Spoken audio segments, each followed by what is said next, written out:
Meus irmãos, boa noite. A graça e a paz do Senhor Jesus Cristo a todos. A tecnologia tem vezes que deixa a gente na mão, né? A gente teve alguns problemas aí, provavelmente algum bug do sistema na hora de fazer o download dos hinos. E aí, se a gente lembrar que até os computadores da NASA dá problema, né? A gente se conforma um pouco mais nesse tipo de situação. Meus irmãos, eu queria conversar com vocês nessa noite sobre um assunto que, apesar de muitas vezes ser esquecido, ele fala sobre o funcionamento ideal de qualquer igreja saudável. Nós vamos tratar um pouquinho hoje à noite sobre dons, os dons do discípulo. Para isso eu quero chamar a atenção de vocês para a carta que o apóstolo Paulo escreveu aos Romanos, no seu capítulo de número 12. Faremos a leitura do verso de número 3 até o verso de número 8. Romanos capítulo 12, do verso de número 3 até o verso de número 8. Os irmãos também poderão acompanhar a leitura bíblica pelo nosso data show, pelo nosso slide. Diz assim a palavra de Deus: porque pela graça que me foi dada, digo a cada um de vocês, que não pense de si mesmo além do que convém. Pelo contrário, pense com moderação, segundo a medida da fé que Deus repartiu a cada um. Porque assim como num só corpo temos muitos membros, mas nem todos os membros têm a mesma função, assim também nós, embora sejamos muitos, somos um só corpo em Cristo e membros uns dos outros. Temos, porém, diferentes dons segundo a graça que nos foi dada. Se é profecia, seja segundo a proporção da fé. Se é ministério, dediquemo-nos ao ministério. O que ensina, dedique-se ao ensino. O que exorta, faça-o com dedicação. O que contribui, com generosidade. O que preside, com zelo. Quem exerce misericórdia, com alegria. Que Deus aplique no nosso coração a sua palavra. Uma das lembranças mais vívidas que eu carrego no meu coração é relacionado ao tempo da minha vida cristã, onde eu comecei a descobrir os meus dons espirituais. Eu confesso aos irmãos que essa foi uma das fases mais empolgantes da minha vida cristã. Quando eu estava no ensino médio, com poucos meses de convertido, novinho na fé, eu recebi o desafio na sala de aula de apresentar um trabalho em defesa da veracidade da Bíblia. O meu papel e o papel do meu grupo era basicamente falar sobre o porquê a Bíblia era a palavra de Deus, e o outro grupo falava o porquê a Bíblia tinha supostas contradições, segundo eles, né?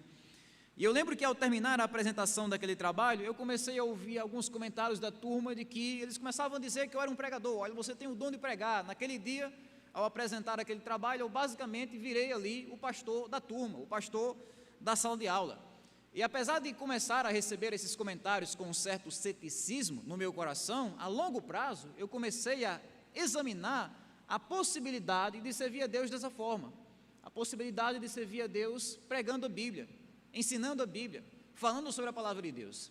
E o fato de eu estar aqui com vocês hoje à noite, nesse púlpito, ensinando a palavra de Deus, é o resultado dessa consciência, desse dom que Deus tem me dado desde os 16 anos de idade. E por que eu estou falando isso? Porque eu creio que a experiência que eu estou passando desde os 16 anos de idade não é apenas minha, é também de vocês, é nossa. A experiência de descobrir os seus próprios dons espirituais é uma experiência que todo crente tem de passar. Uma hora ou outra, mais cedo ou mais tarde, todo crente precisa entender quais são os dons espirituais que Deus tem lhe dado. É uma das maiores necessidades que nós temos como discípulos de Jesus. É entender de que forma Deus pode nos usar na sua obra, é entender as habilidades que são dadas por Deus para que nós possamos abençoar os outros, é entender os dons e essas capacidades que Deus tem colocado em nosso coração para que nós venhamos a avançar o reino dEle. E é aqui onde nós chegamos ao texto que acabamos de ler. O assunto do apóstolo Paulo, nesses pequenos versos que nós acabamos de ler aqui em Romanos 12, é justamente descrever algumas verdades sobre esses dons do discípulo. Paulo vai destacar pelo menos três ideias, três verdades sobre os dons dos discípulos. Ele fala sobre a origem dos dons, depois ele fala sobre o uso dos dons e por último ele fala sobre os tipos de dons. É com essas ideias em mente que nós iremos aprender esse assunto tão primordial, tão essencial no funcionamento, não apenas da nossa vida cristã, mas também da nossa vida como igreja cristã. Paulo inicia no versículo número 3, falando sobre a origem dos nossos dons espirituais. Ele destaca para o nosso coração, inicialmente, que os dons que o cristão recebe em sua vida cristã é resultado da graça de Deus, presentes da graça de Deus. Ele diz, porque pela graça que me foi dada. Notem que Paulo está se apresentando aqui àqueles crentes em Roma, como alguém que foi capacitado e dotado pela graça de Deus. Ele é o que é por causa da graça de Deus. A graça de Deus é a razão da sua filiação, a graça de Deus é a razão da sua comissão. Paulo é um filho de Deus, ele se tornou um filho de Deus por causa da graça. Paulo se tornou, além de filho, também um apóstolo de Deus, um apóstolo do Senhor Jesus Cristo, também por causa da graça. Pela graça que me foi dada, diz o apóstolo Paulo. E essa é uma regra que pode ser muito bem aplicada à vida de cada cristão. Todo dom que o cristão recebe na sua vida é produto dessa graça de Deus sobre nós, desse favor imerecido, dessa energia, dessa força de Deus atuando em nossos corações de maneira imerecida. A graça de Deus. Os nossos dons não são resultados do nosso mérito diante de Deus. Os nossos dons não são resultados das nossas habilidades naturais com as quais nós nascemos. Os nossos dons são resultados da graça soberana de Deus, e nós precisamos entender essa verdade. É a graça. Entender a importância da graça em nossos dons nos livra de dois extremos. Por um lado, entender a graça nos livra do extremo da superioridade. Aquela pessoa que começa a olhar os outros de cima para baixo porque ela tem um dom. Então ela se acha o gás da Coca-Cola da igreja. Sem ela, nada presta, nada funciona, tudo fica insosso, tudo fica sem sal. É como se ela se achasse melhor do que os outros por causa dos seus dons. Quando a gente entende a graça, a gente evita esse extremo, o extremo da superioridade. Mas por outro lado, entender a graça de Deus em nossos dons nos livra também do extremo da inferioridade. É aquela pessoa que vai para o outro extremo, para o outro lado. É aquela pessoa que acha que é um Zé Ninguém, que nunca pode fazer nada, que nunca pode contribuir com nada, que é inútil, que não tem nenhuma prestatividade no reino de Deus, que não tem nenhuma serventia, que não pode fazer nada. É um extremo da inferioridade que deve ser evitado. Quando nós entendemos a graça, nós vemos que apesar das nossas limitações, apesar dos nossos erros, apesar da nossa timidez, Deus pode nos usar na sua obra. Deus pode nos usar no seu reino. E é isso que Paulo está dizendo aqui. É a graça de Deus atuando em nós. Esses dons que nós recebemos, como ele diz aqui no final do verso 3, são distribuídos diretamente por Deus. É uma tarefa que Deus assume para si. Os dons não são distribuídos pela igreja, não são distribuídos por anjos, os dons são distribuídos pelo próprio Deus. Como a gente leu aqui no início, é o Espírito de Deus que distribui esses dons na igreja. E Paulo vai dizer no final do verso 3, à medida da fé que Deus repartiu a cada um, não a igreja, não os anjos, mas Deus. Essa é a forma do apóstolo Paulo dizer que os nossos dons, eles não são resultados da seleção natural que aconteceu por causa dos nossos carismas, ou resultado da sorte, do acaso, não. Eles acontecem em nossa vida, na vida da igreja, como uma distribuição de Deus. É a fé que Deus reparte ao coração do seu povo. É claro que aqui o apóstolo Paulo não está falando da fé da salvação, porque a fé da salvação é uma fé comum a todo crente. Todo crente tem a fé da salvação de igual maneira e de igual forma. Então Paulo não está falando aqui sobre a fé que é repartida por Deus da salvação. Ele está falando aqui da fé da capacitação, a fé necessária para o exercício de determinado dom espiritual. Esse é o tipo de fé que é dado por Deus ao crente. No fim das contas, o que leva uma pessoa a exercer um serviço na igreja, ou a praticar, exercitar um dom espiritual, não é o preparo dela mesma, não é a escolha da igreja, não é a indicação do pastor ou do conselho, apesar de tudo isso estar envolvido. Mas o que leva a pessoa, de fato, a exercer o seu dom espiritual é, primeiramente, principalmente, a fé que Deus coloca no coração daquela pessoa. Não é o preparo dela, é o preparo de Deus, primeiramente. Não é a escolha da igreja, é primeiro a escolha de Deus. É por isso que o apóstolo Paulo, falando sobre dons, ele fala sobre essa fé que Deus repartiu a cada um. É presente de Deus. A origem dos dons é essa, é Deus. E é por isso que nós devemos usar os nossos dons com humildade. Como diz o verso 3, eu digo a cada um de vocês, diz o apóstolo Paulo, que não pense de si mesmo além do que convém. Pelo contrário, pense com moderação. Quando nós lemos o contexto dessa passagem, nós vemos que um dos alertas que o apóstolo Paulo estava trazendo para aqueles irmãos é sobre o perigo deles serem iguais ao mundo. Tanto que no verso 2 o apóstolo Paulo vai trazer aquelas palavras famosas que todos nós temos decorados em nossa mente: não sejam iguais a esse mundo, não se conformem com esse século, não vos conformeis com esse mundo. E isso também deveria ser aplicado aos dons espirituais. Os crentes não deveriam usar os seus dons como o mundo usa. Vocês sabem que no mundo, ter determinados dons às vezes significa estar acima de outras pessoas. No mundo, os dons são vistos como uma hierarquia de valores, como se quem fala melhor, quem administra melhor, quem canta melhor, quem faz melhor, quem ensina melhor, é melhor do que os outros, é mais importante do que os outros. É assim que o mundo enxerga dons, é a postura do mundo. Mas o crente não. O crente não enxerga os seus dons como um meio de se tornar melhor do que os outros. Ele exerce os seus dons, como Paulo diz aqui, em humildade.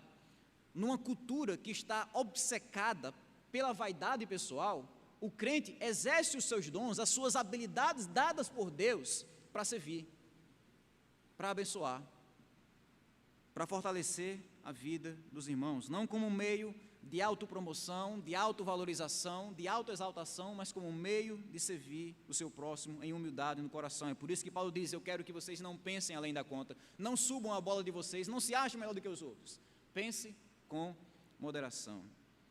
Isso nos ensina algumas lições importantes, meus irmãos, para o nosso coração. Se os dons vêm de Deus, então nós não devemos ceder à improdutividade espiritual. Se os dons vêm de Deus, não existe lugar para improdutividade espiritual na vida cristã. Essa verdade que o apóstolo destaca aqui para cada um daqueles irmãos, né? Ele é bem enfático nisso, como diz o texto aí, né? Eu digo a cada um de vocês, não é só para a liderança. Paulo não está falando só com a liderança, ele não está falando só com os pregadores, só com os pastores, só com diáconos, ele está falando para cada crente. Eu digo a cada um de vocês, por quê? Porque ele sabe que Deus tem dons para cada um daqueles crentes. O crente não pode simplesmente se contentar com a regeneração, a salvação, e sentar domingo após domingo no banco da igreja e esperar a sua chegada no céu. O crente vai além, o crente ele está não só se contentando com a salvação, mas está buscando também a capacitação de Deus para um serviço que ele pode exercer no reino de Deus, para se livrar da improdutividade espiritual, buscar os dons, exercer os dons. Então não ache que a nossa vida cristã vai se resumir apenas visitar a igreja semanalmente, assistir os cultos, ouvir os hinos e ir para casa. Não, nosso papel como crentes é buscar os dons, reconhecer os dons, aperfeiçoar os dons, colocar os dons em práticas e esperar a recompensa de Deus. É servir, é trabalhar no reino de Deus. É assim que nós lidamos com os dons espirituais. Mas outra verdade que Paulo destaca para o nosso coração é que se os dons vêm de Deus, como ele destaca aqui, não existe lugar para o orgulho espiritual. Não existe lugar para a arrogância espiritual. Depois que nós reconhecemos os dons que Deus tem colocado em nossas vidas, o nosso papel não é usar esses dons para conseguir aplausos, para conseguir fama, para conseguir aprovação, para conseguir elogio, para conseguir status, para conseguir reconhecimento. Não, quando nós reconhecemos esses dons, nós usamos esses dons para a glória de Deus, servindo a Deus.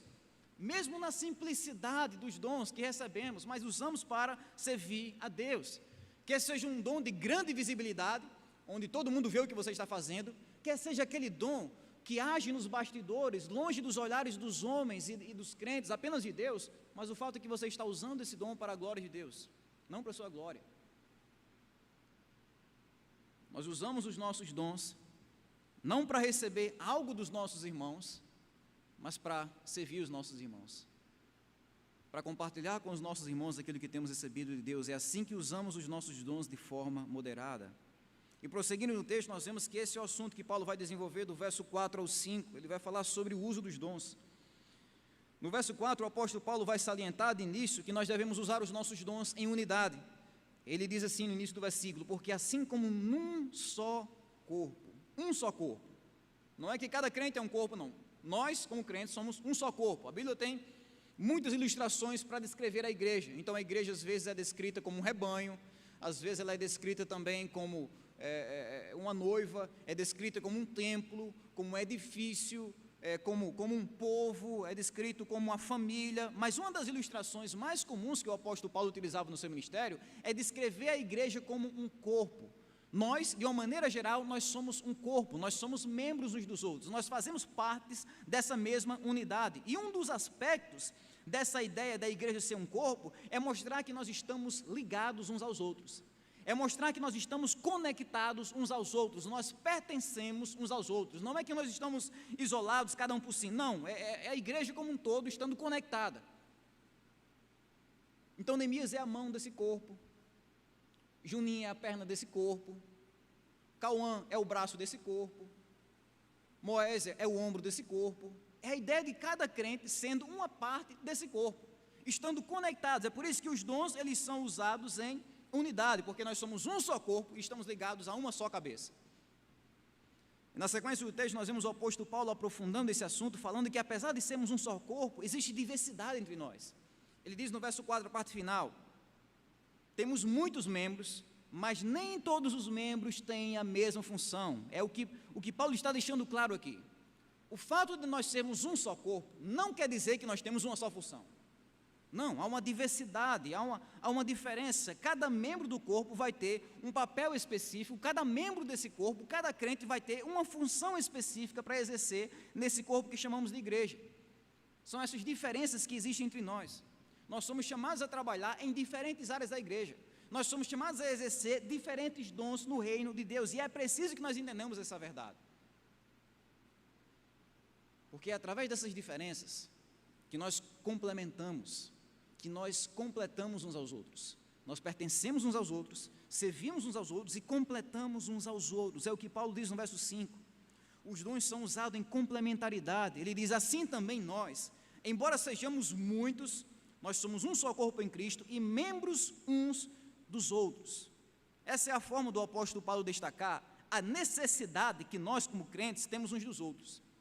Vocês sabem muito bem, meus irmãos, que todas as operações que nós fazemos em nosso corpo físico, esse corpo aqui, todas as operações que nós fazemos nesse corpo, exigem a participação do todo, do todo. Então, para você conseguir jantar, para você conseguir se alimentar, você precisa usar o seu corpo todo. Pode ter um membro que te destaca mais, a boca pode mastigar um pouco mais, né? Parece que você só precisa da boca, mas não, é preciso o corpo todo. Você precisa da visão dos olhos para enxergar a comida, você precisa do movimento do braço para pegar aquela comida, você precisa do mastigar da boca, você precisa do digerir, da digestão do estômago, e por aí vai. O fato é que quando nós fazemos uma simples atividade, como uma simples refeição, o corpo todo está atuando. E Paulo vai utilizar essa mesma ideia para mostrar que qualquer atividade que nós realizamos como igreja exige a participação de todo o corpo, de todo crente, com os mais variados dons que existem nesse corpo. Os dons servem para isso, servem para a gente se completar. Os dons não são troféus para a competição, os dons não são brinquedos para a nossa diversão, os dons não são armas que nós usamos para a nossa destruição, os dons são membros que nós usamos para a nossa colaboração mútua. Nós estamos colaborando e completando uns aos outros, nós pertencemos uns aos outros, ministramos uns aos outros e precisamos uns dos outros, como um corpo. E essa é a importância, meus irmãos, do uso dos dons. O funcionamento pleno de uma igreja só acontece dessa forma, só acontece quando cada membro desse corpo, cada crente exerce a sua função. Mas infelizmente, o problema da nossa época, da igreja cristã dos nossos dias, é que esse papel tem sido subestimado, esquecido e desvalorizado. O que nós vemos em muitos quadros, em muitas igrejas, o que nós vemos em muitas realidades, é que apenas uma pequena parcela da igreja está disposta a de fato exercer os seus dons. E essa pequena parcela acaba que tendo que fazer todo o trabalho da maioria. É aquela velha história dos 10 que trabalham por 100. É aquela velha história dos poucos que estão trabalhando enquanto os muitos observam. E por causa dessa pequena parcela de membros que dizem: eis-me aqui, eu estou aqui, me use na sua obra, o que acaba que acontecendo é a sobrecarga. Aqueles poucos crentes acabam se sobrecarregando por um serviço que seria levemente distribuído para o todo da igreja. Essa é a importância, a seriedade da gente entender os nossos dons espirituais e exercer esses dons, porque esse tipo de omissão acaba prejudicando a nossa atuação como igreja. Pessoas que não querem servir, que não querem ajudar, que não querem trabalhar, que não querem exercer os seus dons e que tornam a caminhada da igreja como um todo mais lenta. A igreja vai ficando mais pesada, mais lenta. Vocês sabem que no corpo humano, se uma mão deixa de funcionar, você até que consegue fazer o que você faz hoje. Consegue, você vai conseguir se alimentar, você vai conseguir trabalhar, em um certo ponto, né? Agora tudo vai ser mais difícil, tudo vai ser mais lento. Se o pé deixa de funcionar direito, você até consegue, né? Até consegue com a ajuda de uma muleta você caminhar, você ir a determinados lugares, mas se torna mais difícil, se torna mais pesado. Então, quando um membro do nosso corpo deixa de funcionar, a gente consegue fazer o que a gente faz? A gente consegue, agora é mais difícil, é mais lento, é mais pesado, e a mesma coisa acontece com a igreja. Quando um crente só, quando um membro desse corpo de Cristo, ele deixa de exercer os seus dons, ele deixa de funcionar, o corpo todo, a igreja toda vai se tornando mais lenta, mais pesada na sua missão, mais dolorosa. Então você vê que o crente que deixa de exercer os seus dons espirituais, que deixa de colaborar no reino de Deus, ele não está só prejudicando a si mesmo, ele está prejudicando o corpo todo, ele está prejudicando a igreja toda. Essa é a seriedade do assunto que nós estamos estudando nessa noite. Os dons espirituais não é apenas sobre mim, é sobre nós, porque nós completamos uns aos outros, pertencemos uns aos outros, servimos uns aos outros, assim como o nosso corpo. A pergunta que fica nesse ponto é, tudo bem, Neemias, a gente já falou sobre a importância de usar os dons, mas que dons são esses? Quais são esses dons? A partir do verso de número 6, o apóstolo Paulo vai falar sobre os tipos de dons, numa breve lista que ele vai trazer aqui, de dons espirituais que Deus comumente concede à igreja. Ele vai começar as suas palavras do verso 6, falando sobre o dom de profetizar. Ele diz, temos, porém, diferentes dons segundo a graça que nos foi dada. Se é profecia, seja segundo a proporção da fé. O que é o dom da profecia? É aquela pessoa que age na igreja como um porta-voz de Deus. Ela não fala por si mesma, ela fala pela autoridade do próprio Deus, é um porta-voz de Deus. O profeta não é apenas um adivinho de Deus, alguém que está adivinhando o futuro, alguém que está adivinhando acontecimentos que são imprevisíveis para a mente humana. Não, o profeta, ele é acima de tudo um porta-voz de Deus. Às vezes ele adivinha o futuro, às vezes adivinha, às vezes ele prevê acontecimentos futuros, mas acima de tudo, como Paulo vai dizer em 1 Coríntios 14:3, o dom do profeta é consolar, edificar e exortar a igreja. É basicamente isso. E o profeta deve fazer isso, como Paulo diz aqui, segundo a proporção da fé. Em termos simples, o profeta deve fazer isso segundo as doutrinas da nossa fé. A ideia de fé aqui, na palavra de Deus aqui em Romanos 12, não é tanto um sentimento, mas é um conjunto de verdades, é um conjunto de doutrinas, são as verdades essenciais da nossa fé. Então, quando Paulo diz que o profeta deve profetizar, deve falar segundo a proporção da fé, ele está dizendo basicamente isso: o profeta deve estar de acordo com a palavra de Deus, de acordo com a verdade revelada. Ele não deve estar nem aquém, nem além da Bíblia. Ele fala de acordo com aquilo que Deus já revelou. Ele fala de acordo com a fé, como diz Judas 3, que de uma vez por todas foi entregue aos santos, segundo a proporção da fé. Isso quer dizer, meus irmãos, se qualquer pessoa que se aventure a profetizar qualquer coisa que esteja fora da palavra de Deus, essa pessoa deve ser ignorada em sua mensagem, porque a nossa fé está aqui. Qualquer pessoa, Paulo diz que mesmo que um anjo desça do céu falando algo contrário a essa palavra, deve ser anátema. É por isso que Paulo diz, aquele que profetiza, faça isso de acordo com a proporção da fé. É por isso que 1 João capítulo 4 vai dizer que nós devemos discernir os espíritos, porque se aparecer alguma pessoa dizendo que Jesus Cristo não veio em carne, esse tal não é de Deus. Se aparecer alguma pessoa contradizendo aquilo que Deus já revelou na sua palavra, essa pessoa não é do Senhor. Esse é o dom de profetizar.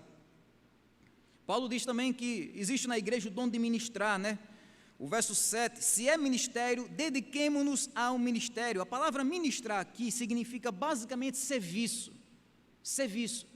Nós vivemos numa cultura evangélica que tem entendido ministrar como um ato de falar frases inspiradoras durante o louvor. Mas na linguagem bíblica, ministrar não é tanto aquilo que fazemos com o microfone na mão. Ministrar é aquilo que fazemos no dia a dia. É aquilo que fazemos em ações práticas, em ações que avançam o reino de Deus. É isso que a palavra de Deus quer dizer com ministrar. Ações que nós realizamos em nosso dia a dia para avançar o reino de Deus. Então isso envolve muitas coisas. Isso envolve cuidar de um som, cuidar de uma câmera. Isso envolve limpar o templo da igreja, organizar a agenda da família no domingo para que possam estar no culto. Isso envolve ajudar na ornamentação, no arrumar de um culto evangelístico que nós fazemos no culto campal. Isso envolve cuidar dos elementos da ceia, isso envolve lidar com os projetos sociais da igreja, isso envolve lidar com as mídias sociais que nós usamos para avançar o reino de Deus, isso envolve a hospitalidade, hospedar um irmão, cuidar de um irmão. Tudo isso está dentro desse amplo geral que nós chamamos de ministério, serviço. São as ações práticas que nós realizamos para o reino de Deus. E a pessoa que tem o dom de ministrar, o dom do serviço, ela se alegra de modo especial com isso tudo. É aquela pessoa que está sempre disponível, é aquela pessoa que está sempre no conte comigo, nós vamos lá, vamos estar juntos, é aquela pessoa que quer participar do movimento. Essa prestatividade sobrenatural que essa pessoa tem em ajudar é o resultado do dom de servir, o dom de ministrar. Todos fazem isso e devem fazer isso, mas o dom de ministrar faz com que a pessoa faça com alegria muito maior. Paulo também fala no verso 7 sobre o dom de ensinar, né? Ele diz no verso 7, o que ensina, dedique-se ao ensino. O dom do ensino, como também é conhecido no Novo Testamento, é o dom de ser um mestre na igreja, de ser um professor espiritual das verdades do cristianismo, é alguém que tem a capacidade de pesquisar, de aprender e de ensinar o povo de Deus de uma maneira instrutiva, de uma maneira saudável, é o dom de ensinar. Nós devemos lembrar que quando o apóstolo Paulo escreveu essas palavras, não havia a mesma facilidade que nós temos hoje aqui no século 21.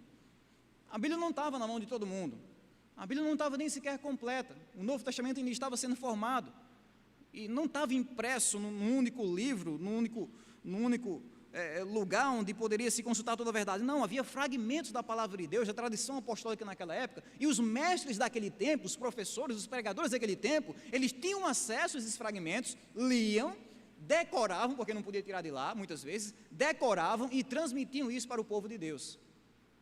Trabalho lindo, um dom realmente de Deus, alguém que é usado como um canal da palavra de Deus. E Paulo diz aqui que essas pessoas que têm o dom de ensinar na igreja, elas devem fazer isso com dedicação, não é de qualquer jeito, é com dedicação, é com esforço. É isso que Paulo está dizendo aqui, quer seja a oportunidade de ensinar num culto doméstico, quer seja a oportunidade de ensinar numa reunião evangelística da faculdade, quer seja a oportunidade de ensinar numa sala de escola bíblica dominical para crianças ou para adolescentes, quer seja a oportunidade de ensinar num culto público ou num evento público, mas o fato é que qualquer pessoa que se aventure a ensinar a palavra de Deus, deve fazer isso com dedicação, com esforço, horas de pesquisas, leituras, orações, meditações que resultam para a igreja no ensino de qualidade, no ensino onde o povo de Deus realmente aprende a palavra de Deus. Aquele que ensina, diz Paulo, dedique-se a isso, dedique-se ao ensino.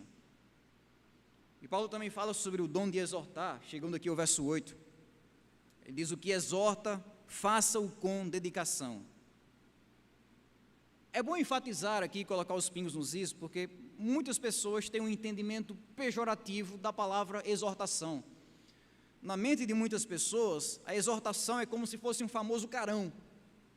Carão, o pastor fulano de tal exortou Deltrano, o irmão exortou o outro, quer dizer que ele deu um carão, ele esculachou, ele disse que ele não prestava para nada. É isso que as pessoas às vezes entendem por exortação, como se fosse um carão, uma grande bronca que alguém está dando. Mas quando nós entendemos e pesquisamos a palavra exortação, ela significa basicamente encorajar. Exortar não é nem tanto você cobrar, exortar é você encorajar, é você animar aquele seu irmão. Isso quer dizer que a pessoa que tem o dom de encorajar, de exortar, ela tem prazer em motivar os outros na vida cristã. Não tem aquele tipo de pessoa que você se encoste perto dela e parece que você fica desanimado, para baixo, cabisbaixo, porque é uma negatividade tão forte ali que você é influenciado por aquilo. Acontece às vezes. Mas por outro lado, o irmão que tem o dom da exortação, quando você se encosta perto dele, você leva choque. Você é animado, você é empolgado, é aquela pessoa que tem o dom de exortar, de animar, de encorajar. A gente pode dizer que o dom da exortação é um energético de Deus para a igreja. São aquelas pessoas que Deus coloca no meio da igreja para animar todos os demais. E Paulo diz, quem tem o dom da exortação, de animar, de encorajar, de fortalecer os demais, deve fazer isso também com dedicação. Outro dom que ele vai falar aqui no verso 8 ainda, é o dom de ofertar, né? Ele diz no verso 8, o que tem o dom de contribuir, faça com generosidade. Meus irmãos, é bem verdade que ofertar na obra de Deus é um dever de todo crente. Todo cristão saudável, ele entende a sua responsabilidade espiritual, de usar o seu dinheiro também para avançar o reino de Deus, através de ofertas, devolvendo o seu dízimo, contribuindo para aqueles que são mais pobres, carentes e necessitados. São meios que nós podemos usar para avançar o reino de Deus através das nossas ofertas. Mas o que Paulo está dizendo aqui, por outro lado, é que existe na igreja aquela pessoa que tem o dom da contribuição. É aquela pessoa que tem uma alegria especial em usar os seus bens para avançar o reino de Deus. Por isso que, por exemplo, você vê pessoas na igreja primitiva que vendiam os seus bens, suas propriedades, entregavam lá nos pés dos apóstolos. Que negócio era aquele, tão mirabolante, tão fora do comum? Dom da contribuição. Se você quer saber mais sobre isso, pesquise sobre a marca Colgate, o fundador da marca Colgate, que por sinal era um crente, se não me engano um crente batista, mas era protestante. Pesquise sobre a maneira como esse cara, o Colgate, chamado também Colgate o nome dele, a marca carrega o seu nome, pesquise como ele usava o seu dinheiro, fenomenal, a maneira como ele usou o seu dinheiro para avançar o reino de Deus, e ao mesmo tempo recebeu a bênção do Senhor, o fortalecimento do Senhor também na providência. Aquilo era fora do comum. São pessoas que têm uma alegria, uma facilidade de doar acima do que é esperado. É o dom que nós chamamos da contribuição. E isso não se trata apenas de pessoas que têm dinheiro sobrando, isso se trata de pessoas que têm generosidade sobrando. Generosidade sobrando. É por isso que Paulo diz: se alguém tem o dom de contribuir, esse desapego material, faça isso com generosidade, com liberdade. No original a palavra significa basicamente simplicidade. É você contribuir no reino de Deus sem segundas intenções. Não é aquela pessoa que porque oferta mais, ela exige mais, ela quer mandar mais. Não, é aquela pessoa que não está nem interessada nisso. Ela simplesmente quer usar o seu dinheiro para alcançar galardões eternos. Ela não quer alcançar coisas aqui na terra. Ela não quer, como dizem alguns círculos evangélicos, dê tanta quantia porque Deus vai lhe dar mais ainda. Faça um voto de tantos reais que Deus vai lhe dar em dobro. Queime esse tipo de sal aqui nessa campanha de 7 dias, porque Deus vai lhe dar um carro, Deus vai lhe dar uma moto. Não, quem tem o dom da contribuição não precisa ser ludibriado, iludido e enganado com esse tipo de discurso. Porque ele faz com liberalidade, ele faz com alegria, ele faz com amor. Paulo também fala sobre o dom de administrar, no verso 8. O que preside, o que tem o dom de presidir, de administrar, faça isso com zelo. Esse dom, como os irmãos bem sabem, é dado àquelas pessoas que ocupam posição de liderança na igreja, pessoas que estão lidando com as situações que aparecem no dia a dia de uma igreja local. E a essas pessoas, Deus concede a sabedoria necessária e suficiente para que eles possam supervisionar o rebanho, supervisionar a igreja. A palavra presidir aqui significa literalmente estar de pé diante de alguém. É a ideia do líder que está de pé diante da igreja, liderando o rebanho, conduzindo o rebanho, guiando o rebanho. Ele é aquela pessoa que está disposta a exercer a sua influência para o bem dos seus liderados. Quer seja um pastor, quer seja um diácono, quer seja um conselheiro, quer seja um líder de departamento. O fato é que aquele que lidera, como Paulo diz aqui, o que preside, faça isso com zelo, com cuidado. É a ideia do líder, ele ter a consciência de que ele não é um manda-chuva, ele não é o chefe, ele é apenas um reflexo da liderança de Deus naquela igreja. É por isso que ele faz com zelo.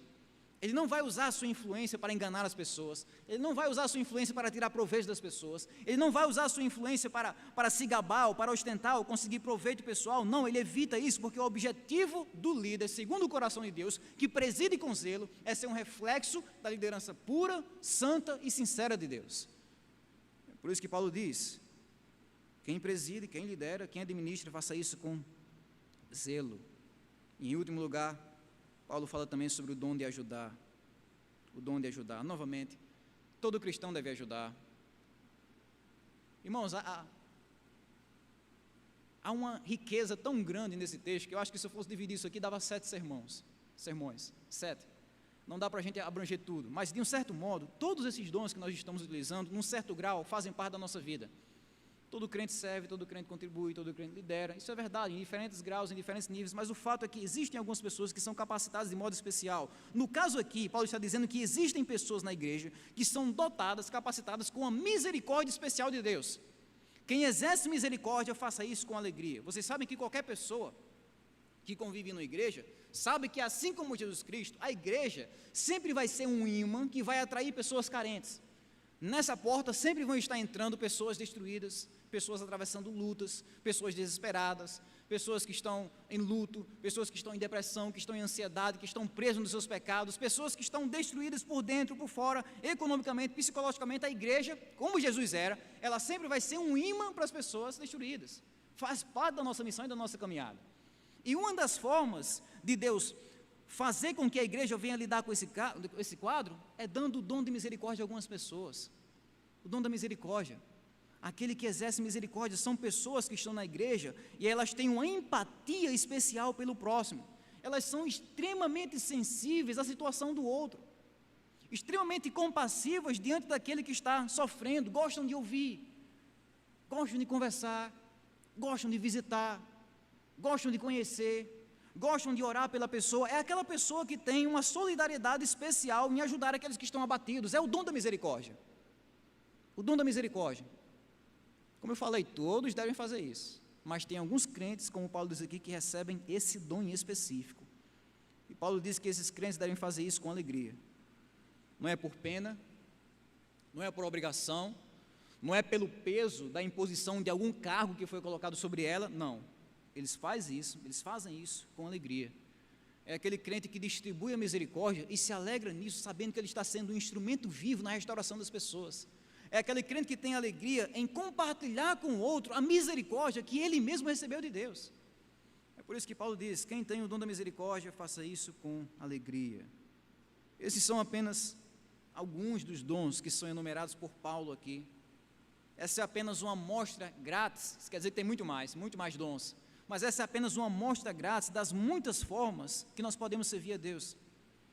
E por que eu digo isso, irmãos? Porque muitas vezes os crentes, eles estão acomodados dentro da igreja, porque eles acham que não se encaixam em nenhum dom espiritual. É aquele tipo de crente que tem uma visão limitada de si mesmo, limitada dos seus dons. Eles acham que se eles não conseguem pregar, se eles não conseguem cantar, se eles não conseguem tocar, então não tem nenhum serviço para eles. Neemias, eu até queria ajudar na igreja, eu até queria servir, colaborar, eu até queria usar os meus dons, mas eu não sei pregar, eu não sei cantar, eu não sei tocar, então não tem nenhum serviço para mim. Mas o que Paulo está dizendo aqui é que os dons vão muito além de pregar, cantar e tocar, muito além disso. É uma variedade de coisas, de habilidades que Deus nos dá para que nós possamos servir a Ele no nosso dia a dia, uma infinidade de dons a serem executados e usados na obra de Deus para a glória de Deus. Cabe a nós como crentes, diante dessa grande variedade de dons, orarmos para que Deus nos capacite, pedirmos para que Deus nos dê dons espirituais, os melhores dons, sairmos da nossa zona de conforto, colocarmos a nossa mão na massa e usarmos os nossos dons para a glória de Deus, trabalharmos no reino de Deus. Deus, o que é que o Senhor quer me usar? O Senhor quer me usar no ensino? Não, acho que eu sou tímido demais, Deus. Mas, Deus, quando eu vejo uma pessoa sofrendo, meu coração fica tão pesado. Deus, eu acho que o Senhor está me dando o dom de misericórdia. Deus, desenvolva esse dom, me ajude a descobrir esse dom. Como é que eu sei, Neemias, se eu vou ter esse dom? Deus vai colocar pessoas. Quem tem o dom da misericórdia sempre vai estar encontrando pessoas destruídas no seu caminho para exercer esse dom. Quem tem o dom de ensinar sempre vai encontrar lugares onde ele pode pregar a palavra de Deus e é chamado para isso. Quem tem o dom de presidir sempre vai encontrar situações onde ele pode usar a sua influência para coordenar, usar os melhores meios para conseguir o melhor alvo. É através dessas situações de vida que nós entendemos os dons de Deus. Então, quer seja através de cargos ou de forma pessoal, quer seja estritamente na igreja ou na cidade, quer seja aos olhos das pessoas ou quer seja nos bastidores de Deus, o fato é que todo crente deve usar os seus dons para a glória de Deus e o bem dos outros, sem inveja, sem egoísmo, sem ostentação, sem orgulho, mas com humildade, com simplicidade, como verdadeiros servos de Deus. Resumindo tudo que nós aprendemos aqui nessa noite, meus irmãos, primeiro, Paulo diz que a origem dos dons é Deus, é a graça de Deus, é a distribuição de Deus. É por isso que nós não nos orgulhamos por causa das nossas habilidades. Como Paulo diz, o que você tem que você não tem recebido? E se você recebeu, por que você se orgulha disso? Não nos orgulhamos. Segundo, o uso dos dons, como Paulo vai ensinar aqui, acontece em unidade, diversidade e complementaridade. Pertencemos uns aos outros, servimos uns aos outros e precisamos uns dos outros, à medida em que usamos os nossos dons para a completa missão da igreja. E terceiro, sobre os tipos de dons, Paulo ensina que existe uma variedade enorme e cabe a nós como crentes buscarmos essa capacitação de Deus e usarmos esses dons de forma alegre, zelosa e cuidadosa.